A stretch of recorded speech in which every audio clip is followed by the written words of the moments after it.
Meal plan might tell you what to eat, but it doesn't teach you how to listen to your body. Plans don't account for your unique symptoms, lifestyle, stress levels, or food reactions. It's important to prioritize anti-inflammatory foods while healing, and you might even want to keep your own journal to see which foods agree or disagree with you. This is Dr. Eric, and in this Q&A episode, I'm going to answer the question, do you need a thyroid meal plan?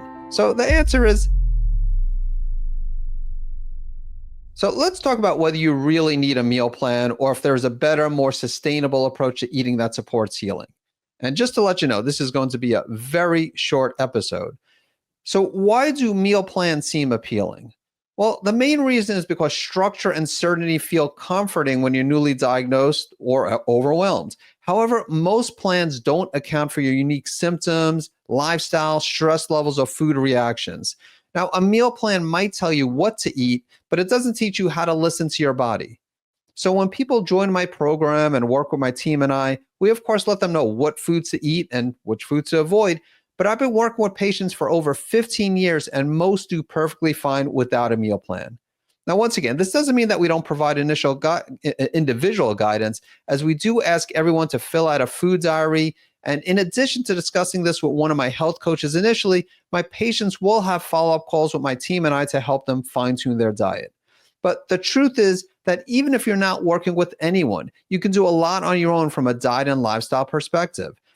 If you are looking to do everything you can to save your thyroid, in addition to watching my videos on YouTube, you also might want to subscribe to my free online newsletter, which is called Healthy Gut, Healthy Thyroid.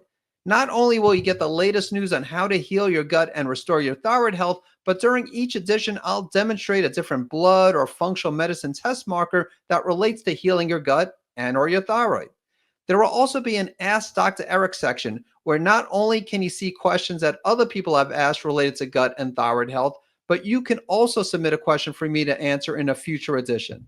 To subscribe to the Healthy Gut, Healthy Thyroid newsletter, please visit savemythyroid.com/newsletter. It's important to prioritize anti-inflammatory foods while healing, and you might even want to keep your own journal to see which foods agree or disagree with you. So that is my answer to the question, do you need a thyroid meal plan? So the answer is not really. What you need is clarity around what your body responds to, and that clarity comes from education and listening to your body. I do want to mention that in my book, The Hyperthyroid Healing Diet, I walk you through food options, strategies to identify your personal triggers, and how to nourish your body. And so it's not just a list of foods, it's a framework to help you eat with confidence. So if you haven't done so already, you might want to grab your copy and I'll include the link in the show notes, or you could also visit savemythyroid.com/hyperthyroid healing diet.